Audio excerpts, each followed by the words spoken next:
नमस्कार. मसावद वीज उपकेंद्रावर संतप्त शेतकऱ्यांचा मोर्चा. सततच्या लोड शेडिंगमुळे पिकांचे मोठे नुकसान.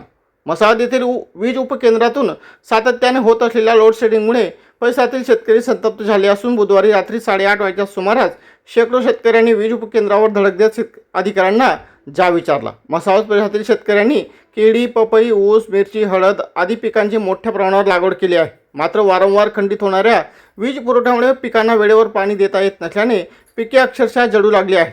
त्यामुळे शेतकऱ्यांमध्ये तीव्र नाराजी निर्माण झाली आहे. लोड शेडिंग कमी करून शेतीसाठी सुरळीत वीज पुरवठा करावा या मागणीसाठी मसावद परिसरातील विविध गावातील शेतकरी मोठ्या संख्येने वीज उपकेंद्रावर दाखल झाले. यावेळी अधिकारी व शेतकरी यांच्यात चर्चा सुरू असतानाच पुन्हा लोड शेडिंगचा संदेश आल्याचे समजताच शेतकऱ्यांचा संताप अनावर झाला. आम्ही वीज बंद करू देणार नाही, आमच्या नुकसानीची दाद कोण देणार, असा सवाल संतप्त शेतकऱ्यांनी उपस्थित केला. दरम्यान वीज कंपनीचे सहाय्यक अभियंता विजय गव्हाणे यांनी शेतकऱ्यांना आश्वासन देत सांगितले की लोड शेडिंगच्या काळात खंडित झालेला वीज पुरवठा अतिरिक्त वेळ देऊन भरून काढण्यात येईल.